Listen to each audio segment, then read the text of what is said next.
Hi from my hike. We're doing things a little bit different today. I thought I would record a YouTube video for you out here in the wild. So if you want to know what it's like a day in the life of me living in Boulder and why living in Boulder brings me so much joy, hiking is one of the reasons. So stay tuned. I'm so glad you're here. I'm Nancy Levin. Welcome back to my channel. This is the best place for you to learn how to make yourself a priority and set boundaries that stick so you can step into center stage of your own life. So I moved to Boulder 30 years ago from New York City. I had never seen a mountain. I never knew another way of life other than the way that I lived in New York. And I didn't know that there was a whole other way that one could choose to live. So I moved out here to do my master's in poetry at Naropa University. And I thought I would just move right back to New York and teach. But there's something here called Niwat's Curse, which essentially means once you move here, you can't leave, or if you do leave, you'll be back very soon. And the one time I did try to leave, I was back within 6 months.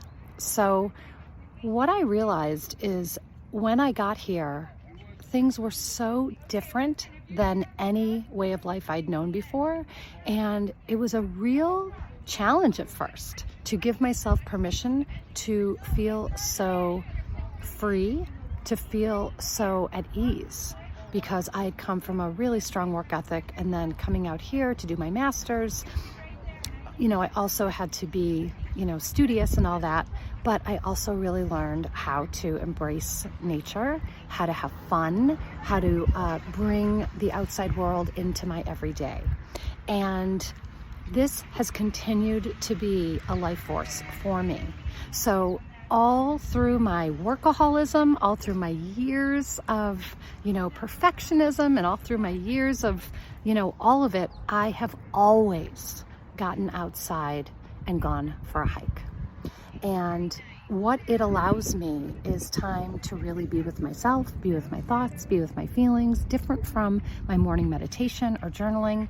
Sometimes I like to listen to a podcast, or I like to listen to an audiobook. I like to write poems while I'm hiking. I often will either stop and make notes in my notes app, or I will talk right into my phone if an idea for a poem comes to me. So it is really part of my process to be out hiking.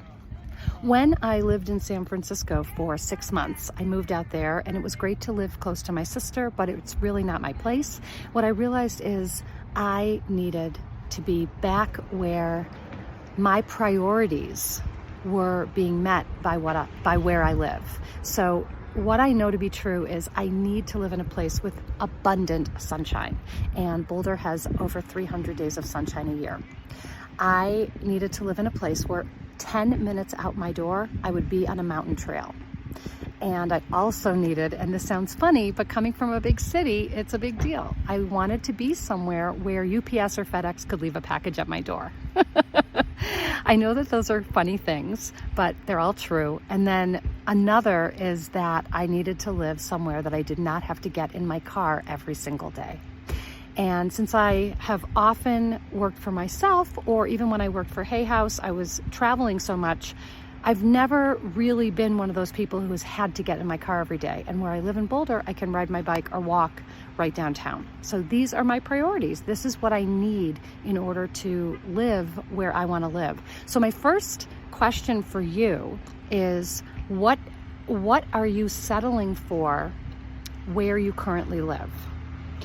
What do you know would be more enhancing for your life if you had it where you live? And can you explore those possibilities? They don't have to be big. They don't have to be grand. They just need to be what is essential to you. And, one thing that I love about my days is, I tend to really pack my Tuesday, Wednesdays, and Thursdays. And my Mondays are for team meetings And on my Fridays, I really don't book any calls, but it's time for me to get work done or to record things or to plan or to edit or to write. And I often will do that sometimes over the weekend as well. But I always put in my calendar my hike. And I have 2 hikes that I particularly love that are very close to me. One takes a little bit over an hour and one takes about 2 hours. So depending on my time of day, depending on how much time I have, I will choose one or the other. And here's the thing, I'm actually not someone who needs a lot of variety. I can do literally the same hike over and over and over again and have a different experience because the weather's different or the day's different or my mood is different or I'm listening to something different. So it doesn't get boring to me. I'm not someone who, is like, I have to have a new adventure every single day. Everything has to be different in order for me to feel vital and alive. There's something I really love about doing the same hikes over and over and over again because I get to experience myself new in each moment. So this is really another invitation for you to see, what do you really need to put into your day so that you are getting the most juice for yourself. And it doesn't have to be an hour. Doesn't have to be 2 hours. It can be 5 minutes, 10 minutes, 30 minutes. What can you do even if all the dishes aren't done or the beds aren't made or all the work didn't get crossed off your to-do list? What freedom can you give yourself in your day to do what actually makes you feel best? I live what I teach. These are my boundaries. These are my non-negotiables. This is my self-care. This is how I value my time and my worth. This is how I stay aligned with what's most true for me. And this is how I keep returning to the essence of who I am. So I really appreciate you joining me today on my hike, and I'll do this again. And in the meantime, make sure that you are subscribed to my channel and click the notification bell so you will be alerted the next time I drop a new video.